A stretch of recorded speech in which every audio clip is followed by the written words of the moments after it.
Haleluya. Shalom. Tuhan Yesus kiranya memberkati kita semua. Kalau saat ini sekali lagi kita mungkin beribadah dalam keterbatasan, rekan-rekan kita, saudara-saudara jemaat saudara saat ini beribadah di rumah, namun tidak mengurangi kekhidmatan keseriusan kita dalam berbagi beribadah. Minggu lalu kita berbicara tentang bangkit dari masa sulit. Kita belajar dari dua kisah tentang Daud dan janda dari seorang nabi yang anaknya mau dijadikan budak karena terlilit hutang. Dan kita telah sama-sama melihat bahwa Daud dan keluarga nabi ini ternyata tidak lolos dari yang namanya persoalan.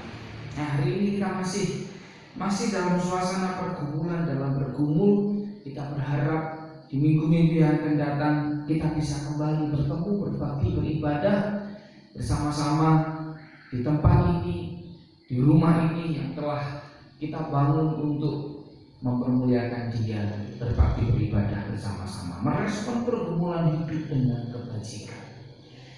Kebajikan dalam bahasa Yunani menggunakan kata arete yang mempunyai arti excellent atau unggul, memiliki keunggulan, tapi juga menunjuk kepada sebuah efektivitas, membangun seluruh potensi, bukan hanya untuk menjadi pribadi yang unggul, tapi juga bagaimana supaya apa yang ada, potensi yang ada ini menjadikan setiap hasilnya itu lebih efektif, berdaya guna. Nah, tapi juga mempunyai arti bahwa sesuatu keunggulan itulah yang harus dikerjakan. Manusia memiliki arete masing-masing, ya. Arete dari jam adalah ketapatannya, arete dari pisau adalah ketajamannya, arete dari kuda adalah kekuatannya. Nah, kita juga sama. Berarti kita harus melakukan sebuah respon yang benar saat diizinkan dalam pergumulan. Nah, sesuci, serohani, sesaleh apapun, semua itu ternyata tidak membuat kita kebal. Hari-hari ini kan kita diajar untuk memperkuat imun kita agar bisa melawan virus yang saat ini sedang memviralkan dirinya. Saat ini sedang viral di mana-mana. Karena ternyata manusia belum ada penelitian yang menunjukkan ada yang kebal. Jadi orang harus dibuat sekuat mungkin, sesehat mungkin. Nah, cerita Alkitab, firman Tuhan, kisah Alkitab menunjukkan bahwa sesuci, serohani, sesaleh apapun, seseorang ternyata tidak membuat dia kebal dari persoalan kehidupan. Bahkan Tuhan dengan terbuka berkata bahwa orang yang melakukan firman Tuhan pun juga akan diuji dengan banjir, hujan, dan badai, sama. Tapi itu bukan berarti bahwa hidup suci dan hidup rohani, hidup saleh tidak penting. Bukan demikian. Bukan berarti kalau rohani orang jamin orang nek masalah. Yang menurut padha wae, ora usah rohani kan banyak masalah. Tidak. Justru membiasakan diri untuk tetap hidup suci, hidup benar, hidup rohani, hidup saleh, itu memberi kita peluang lebih besar untuk benar. Oke, kita punya sama-sama kesempatan menghadapi persoalan saat ini, besar kecil, tua muda, laki wanita, desa kota, pejabat maupun rakyat, menghadapi kekhawatiran yang hampir sama dalam konteks pagebluk ini, wabah ini, ya. Jadi saat ini saya dan saudara diajar untuk memahami bahwa meskipun tidak menjadikan kita kebal dari persoalan, tapi hidup saleh, hidup benar, itu menjadikan saya dan saudara memiliki jaminan peluang untuk menang. Nah, persoalan dalam kehidupan adalah sebuah keniscayaan. Bahkan bisa dikatakan Selagi saudara dan saya masih hidup, hidup itu pasti menghadapi persoalan. Saat ini kita memang diizinkan menghadapi persoalan yang sama, seragam, tapi saat seragam-seragamnya kita punya masalah, masih pasti juga memiliki persoalan yang berbeda-beda. Nah, mari kita belajar meresponi hal-hal yang sudah pasti terjadi itu dengan memastikan diri untuk mengerjakan, melakukan, mengejawantahkan, mewujudnyatakan tindakan-tindakan nyata, tindakan-tindakan rohani yang kita nyatakan. Mungkus mesti kok segala sesuatu mesti yang harus segera dibangun infrastruktur rohaninya. Karena itu sudah pasti, persoalan mesti teko. Menang kalah itu yang masih menjadi pergumulan. Nah, kita mau membangun peluang itu. Sebab pada kenyataannya ada orang yang terpuruk. Tadi pagi saya dapat kiriman video yang diberi tulisan, walaupun saya belum tahu berkah itu karena corona atau tidak. Ditulis di sana, seorang miliarder bunuh diri, lompat dari gedung karena seluruh keluarganya mati, tinggal dia. Dia kaya raya, katanya video itu. Belum saya cek kebenarannya benarkah itu video, karena sekarang itu banyak orang comot-comot video dihubungkan dengan sekarang ya. Tapi kalaupun seandainya benar, di sana bisa kita tarik bahwa pelajaran bahwa memiliki kekayaan pun tidak menjadikan dia punya peluang atau menjadikan dia juga tetap memiliki peluang kalah. Nah, saat ini kita mau membangun peluang menang. Kita bisa belajar dari banyak tokoh Alkitab tentunya, dari Kejadian sampai Wahyu, berisi kisah-kisah tokoh Alkitab yang mereka memiliki pergumulan sendiri-sendiri. Mereka mempunyai persoalan masing-masing dan mereka menghadapinya dengan gaya yang mungkin berbeda. Nah, tapi hari ini kita tentu tidak belajar semua tokoh Alkitab. Kita belajar dari beberapa tokoh Alkitab saja yang bagaimana sih mereka mengkondisikan dirinya saat diizinkan hadapi persoalan. Yuk, tokoh yang pertama mari kita buka Lukas pasal 2 ayat yang ke-19 dan ayat yang ke-51. Lukas pasal yang kedua ayat yang ke-19 dan 51.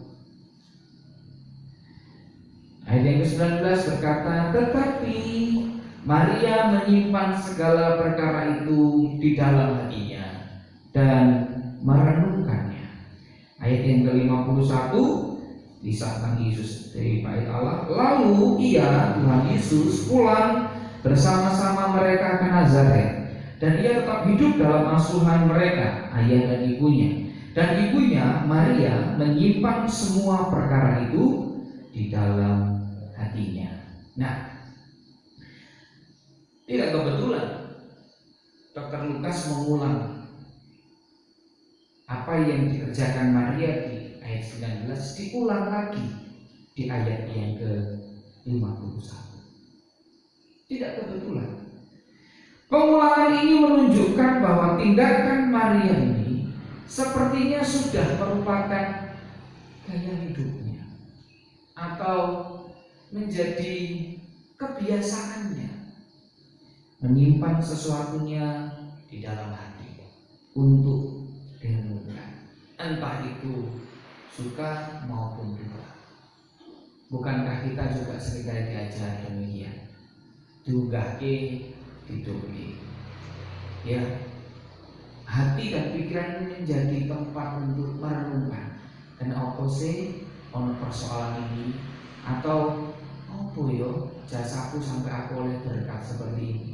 Perenungan kontemplasi diri di dalam persoalan terlebih lagi itu perlu diambil, mengambil waktu untuk merenungkan. Hari-hari ini gereja-gereja banyak yang tutup. Mungkin iblis pun bersuka cita dalam tanda petik walaupun tidak ada ayatnya. Tapi hari ini juga Dunia kekristenan mulai terbuka bahwa di mana-mana Yesus saat ini ditinggikan. Di rumah-rumah ada orang yang sedang menundukkan kepalanya, memejamkan matanya, memuji namanya. Roh Kudus tidak hanya bekerja pada satu tempat, tapi kemahadirannya itu menjadikan justru pekerjaan Tuhan semakin kuat. Sebenarnya hal ini menunjukkan sebuah tindakan percaya pada apa yang Tuhan rencanakan, percaya pada apa yang Tuhan janjikan, terlebih lagi mempercayakan pada waktunya Tuhan. Karena Maria sudah terima janji, Maria sudah terima firman, Maria sudah menerima gambaran tentang siapa anaknya, dan itu disimpan dalam hatinya. Saat dia hadapi penderitaan, dia tahu bahwa anaknya ini adalah pribadi yang mulia, dimuliakan, dan akan memberi kemuliaan. Walaupun saat ini mereka sepertinya terlihat menderita, susah, miskin, tapi dia tetap percaya. Ketika dia ikut bait Tuhan pun dikatakan nanti akan terjadi ini, dan ini pada anakmu dan pada dirimu. Semuanya tinggal menunggu waktunya Tuhan. Saat-saat seperti inilah saya dan saudara harus belajar percaya bahwa Tuhan itu merencanakan kebaikan. Kapankah kita gede iman dan pengharapan kita pada Allah yang Maha Penyembuh? Justru saat kita sakit, saat kita sedang sakit, kita berkata, Tuhan, Engkaulah penyembuhku. Kita bisa merasakan Dialah Yehova Jireh yang mengadakan saat kita benar-benar membutuhkan pertolongan untuk berkat yang kita perlukan. Kita percaya pada waktunya Tuhan. Rasanya pengen dan mari, dan selesai, dan kebaktian. Tapi waktu Tuhan bukan waktu kita. Ayo jangan menyesali. Kita harus bangkit dengan percaya. Inilah saatnya kita merenungkan, menambahi banyak perbendaharaan di hati kita, janji-janji Tuhan. Mazmur 119 ayat yang ke-11 dikatakan di sana bahwa dalam hatiku aku menyimpan janjimu, supaya apa?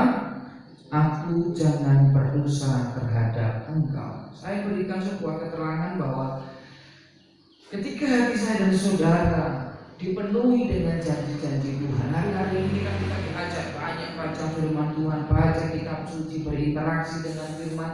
Minggu lalu kita belajar untuk bisa bangkit, jauh bertanya apa maunya Tuhan, untuk bisa selesai bertanya kepada hamba Tuhan apa yang harus dilakukan. Keputusan menyimpan janji Tuhan akan menolong kita untuk tidak jatuh pada persoalan yang lebih runyam. Semakin banyak perbendaharaan firman Tuhan dalam hati kita, semakin kita mengerti apa yang harus kita lakukan saat dalam persoalan. Semakin sedikit perbendaharaan firman Tuhan, kita pun juga semakin kekurangan kendali. Bukankah tahun lalu tema Natal kita Yesaya 37 berkata, di mana ada kebenaran, di situ tumbuh. Nah, inilah saatnya hati kita dipenuhi dengan kebenaran supaya terus tumbuh damai sejahtera. Karena suka tidak suka, damai sejahtera itu sekarang yang ditantang sama monster kekhawatiran yang saat ini seolah-olah begitu melingkupi dunia. Tapi percayalah, sebesar apapun kekuatan kekhawatiran yang saat ini sedang merayap merambat ke seluruh dunia, masih lebih besar kuasanya Gusti ingkang jangkung kula kaliyan panjenengan. Dia jangkung kita. Yang kedua, kita akan belajar dari Hakim-Hakim pasal 11 ayat 11 bagian B. Hakim-Hakim pasal 11 ayat 11b. Tetapi Yefta membawa seluruh perkaranya itu ke hadapan Tuhan di Mizpah. Dan kita juga buka dalam 2 Raja-Raja pasal yang ke-19 ayat yang ke-14. 2 Raja-Raja pasal 19 ayat yang ke-14. Hizkia menerima surat itu dari tangan para utusan, lalu membacanya. Kemudian pergilah ia ke rumah Tuhan dan membentangkan surat itu di hadapan Tuhan. Ya. Saat itu Sanherib dengan utusannya sedang mengancam Hizkia yang baru menjadi raja. Yefta yang hidupnya penuh dengan cerita sengsara. Dia lahir dari wanita yang tidak terhormat.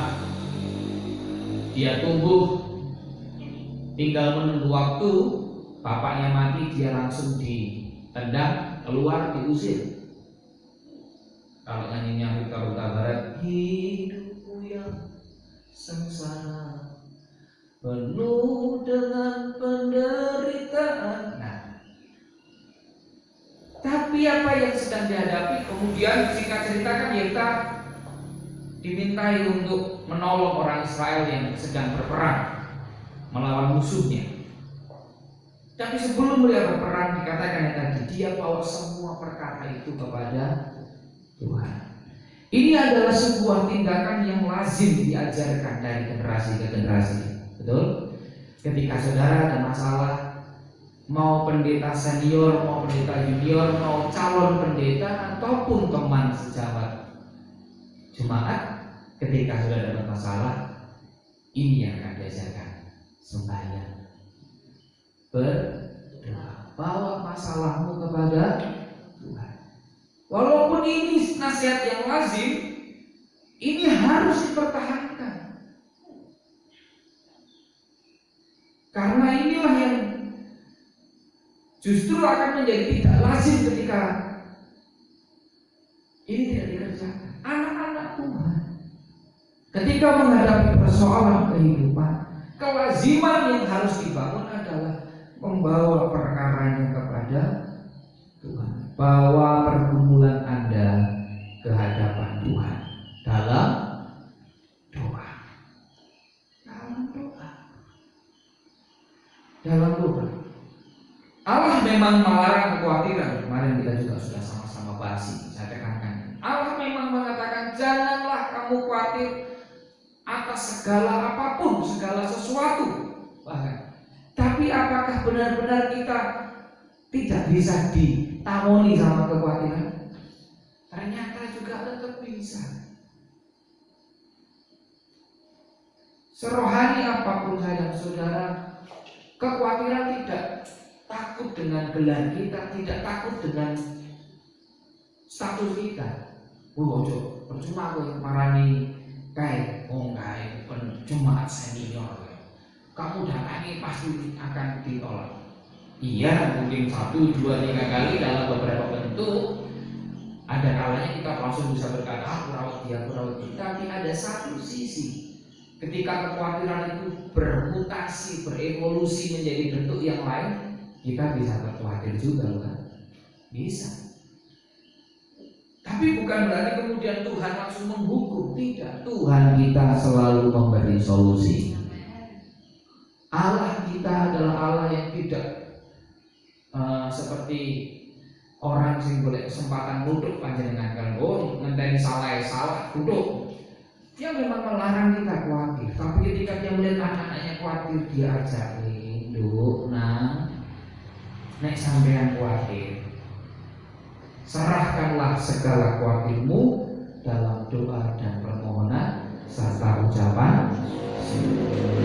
Meskipun Allah melarang kekhawatiran, namun Dia pun memerintahkan agar bila kekhawatiran datang yang diakibatkan pergumulan kehidupan, persoalan kehidupan, ataupun bahkan kebutuhan kehidupan, serahkan padanya lewat sembahyang.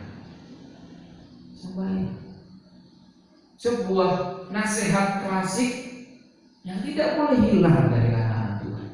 Setiap generasi harus diajarkan ini. Sekalipun di tangan saudara ada kekuatan yang Tuhan izinkan menjadi milikmu,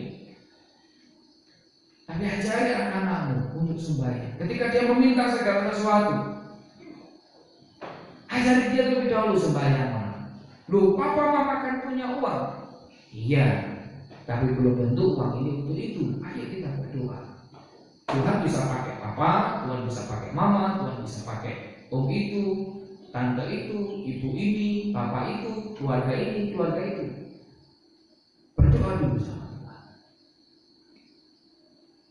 Hizkia tidak tahu lagi siapa yang akan bisa menolongnya. Dia buka di surat Tuhan.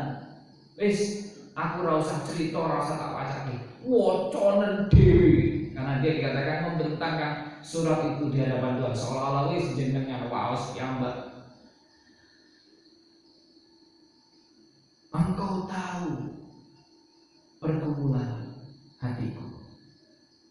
Saat-saat seperti ini, ayo bawa keluargamu dalam sembahyang dan doakan mereka dalam doa. Lindungi mereka dalam doa. Mereka-mereka yang tidak bisa kau jantung lagi, kau pegang lagi, anak-anakmu yang di luar kota, di luar pulau.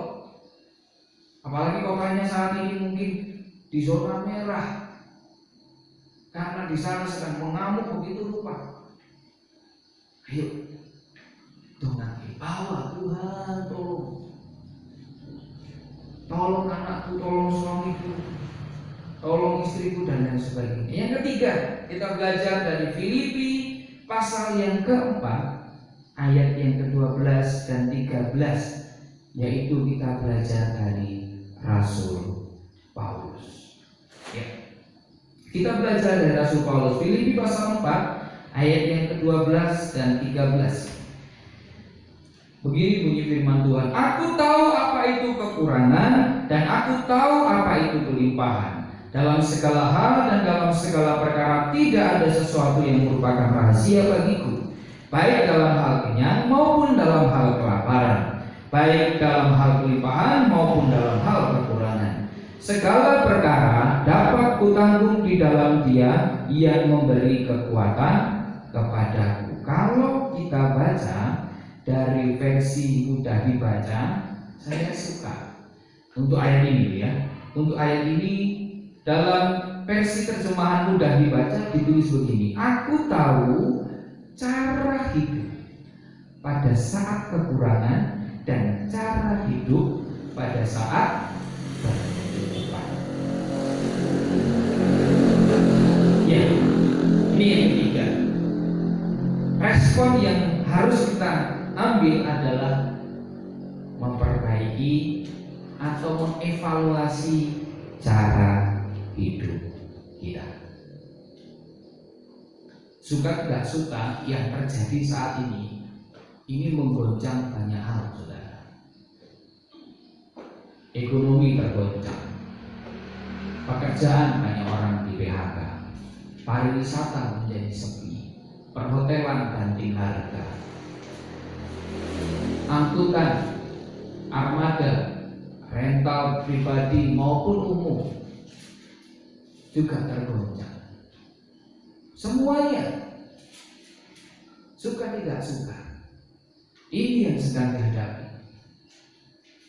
Dan cara hidupnya kemudian harus diubah, bukan? Yang dulu mungkin orang bisa ketika semua berjalan dengan baik, orang bisa ini buat ini, buat itu, buat ini, buat itu dengan bebas.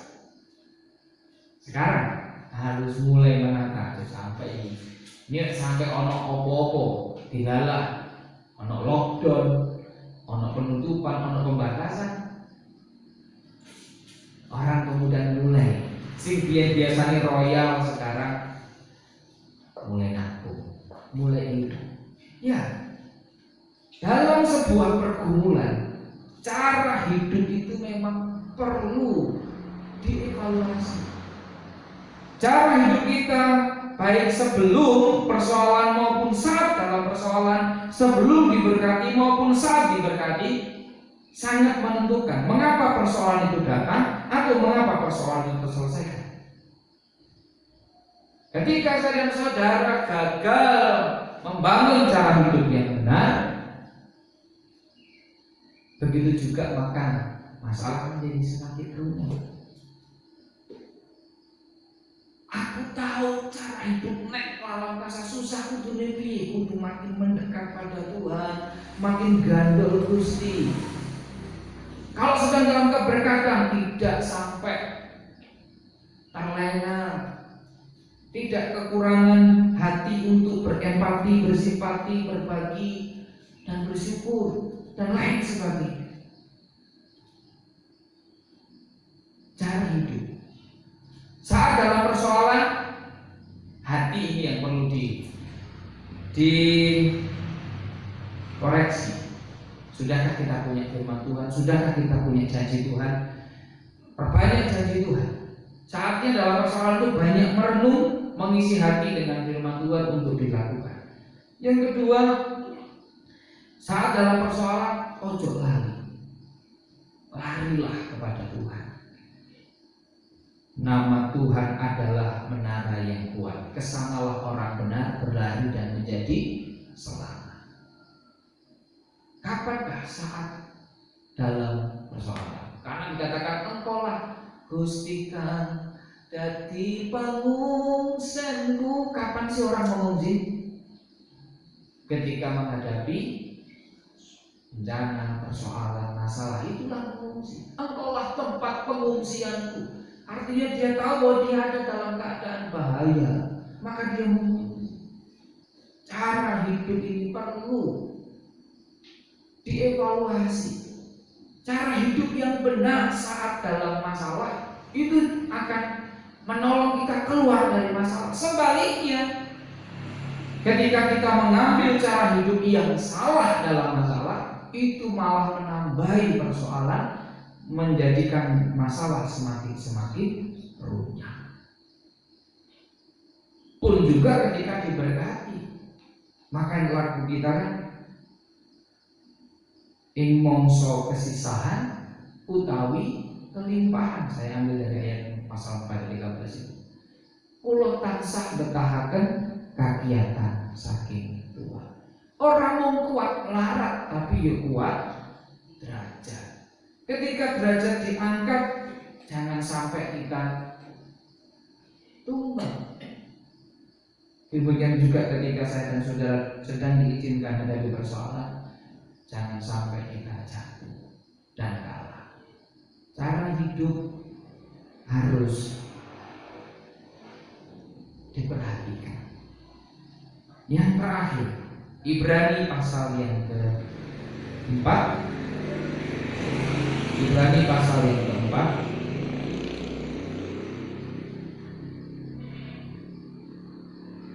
ayat yang ke-15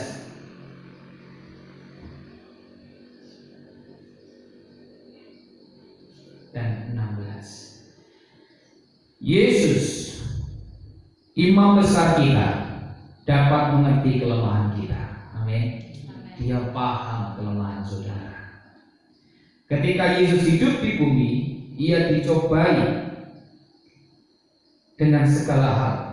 Kalau dalam terjemahan baru dikatakan bahwa imam besar agung yang telah melintasi itu, ia dapat merasakan kelemahan-kelemahan kita. Sebaliknya, sama dengan kita, ketika ia telah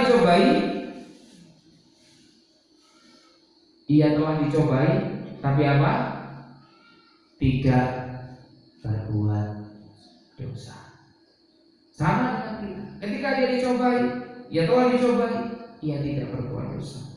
Sebab itu marilah kita dengan penuh keberanian menghampiri tahta kasih karunia, supaya kita menerima rahmat, kita menemukan kasih karunia untuk mendapat apa?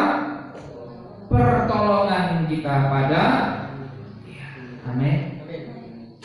Kita mau terima pertolongan pada waktunya. Saat apa? Seperti Yesus memberikan contoh. Ketika dalam pencobaan, berjuanglah justru untuk melawan dan tidak berbuat dosa. Berkali-kali Alkitab mengingatkan, kalau kamu marah janganlah berbuat dosa. Kalau kamu mengasihi janganlah dengan kasih yang pura-pura, karena kasih pura-pura itu jahat, kata Roma. Hendaklah kasih jangan pura-pura, jauhilah yang jahat, lakukanlah yang baik. Saat pergumulan hidup datang, biasanya itu pasti disertai dengan godaan berbuat dosa minimal. Dalam tanda petik, saudara, saya tidak sedang mengatakan dosa ini dosa kecil, minimal. Maksudnya itu biasanya yang langsung dikerjakan, grundel, bersungut. Ketika orang dalam persoalan, dalam masalah, dihadapi masalah, ayo aku sepenuh-sepenuhnya setia, dan ketika kebentur dia sakolo. Apakah Tuhan langsung ketika sudah sakolo betul-betul langsung digepuk? Tidak. Itu hal yang manusiawi yang perlu ditata oleh roh kita juga. Tuhan ampuni, aku tadi bersungguh-sungguh. Tapi yang lebih parah adalah kemudian kecewa, menolak Tuhan, dan melakukan hal yang bertentangan dengan yang dikehendaki Tuhan. Seperti yang kita bahas minggu lalu, dalam masa pencobaan itu godaan untuk melanggar firman Tuhan. Hari-hari ini banyak orang juga perlu didoakan. Banyak orang mengirimkan bantuan secara pribadi kepada pemerintah ataupun kepada sebuah lembaga. Kita doakan jangan sampai masa bahaya ini justru dimanfaatkan orang-orang jahat mencari keuntungan. Ya, ono berkat, ono sumbangan besar 40-50 miliar. Ya, 1 juta, 2 juta lah kayak ganti tuku. Loh, itu godaan dong. Godaan. Itu godaan untuk berbuat dosa. Saat dalam masalah ataupun dalam berkat, itu selalu ada godaannya. Ya, tapi Yesus teladan utama kita, domba Paskah kita, yang minggu ini akan kita peringati. Kebetulan, kalau betul ya, walaupun jangan kebetulan kok ya tanggal 10. Kalau sudah baca Keluaran 12 itu disanjurkan pada tanggal 10 bulan ini. Kok ya kebetulan tanggal 10. Domba Paskah itu disebut. Ya. Alkitab menulis bahwa Yesus itu memberi teladan bahwa dalam pencobaan seharusnya kita memilih dan memutuskan untuk tidak berbuat dosa. Walaupun sekali lagi tantangan itu pasti ada, tapi kita belajar pada Yesus. Yesus teladan kita. Petrus berkata, kita itu mengikuti jejaknya. Apa sing dilakoni Yesus? Menjadi serupa dengan Kristus. Saat dalam persoalan, kita belajar dari 4 hal ini saja. Hatimu harus dicoba. Karena sebelum Tuhan menyelesaikan segala sesuatu, kadang Tuhan itu meneduhkan saudara terlebih dahulu. Saat kita hadapi keributan kata pujian Gusti Pangayomanku, hatiku disentuh saiki ngadepi keributan gede. Firman Tuhan berkata, jadilah tenang supaya kamu bisa berdoa. Bukankah yang kedua kita diajari sembahyang? Yang pertama, tenangkan hatimu dengan janji Tuhan. Percayalah, bangkitkan percayamu bahwa Tuhan tidak lepas kendali. Ini semua ada dalam kendali Tuhan. Saya ada dalam tangan Tuhan. Nyanyikan puji-pujian yang membangkitkan imanku di tanganmu, ku di hatimu. Kita percaya kita di tangan Tuhan, kita di hati Tuhan, di rancangan Tuhan. Bangkitkan itu menjadikan kita tenang bisa sembahyang. Ketika kita sudah sembahyang, kita bangkit dengan membangun cara-cara hidup sing narik berkat. dalam keluarga sing rukun, narik berkat. Ojo tukaran. Setelah itu kita terus mengevaluasi diri saat dalam persoalan. Ketika orang tawaran-tawaran berbuat dosa, salah, meninggalkan persekutuan, melakukan yang tidak benar, jauhi, tolak. Kita tutup dengan sebuah kesimpulan. Pergumulan hidup kita pribadi lepas pribadi bisa berbeda, ataupun pergumulan kita bersama saat ini sama-sama adalah merupakan sebuah panggilan untuk kita mengambil waktu merenungkan kembali firman Tuhan, untuk kita memberi ruang dan waktu yang lebih untuk Tuhan bekerja dalam hidup kita, keluarga kita, pelayanan kita, untuk membentuk cara hidup yang lebih benar lagi.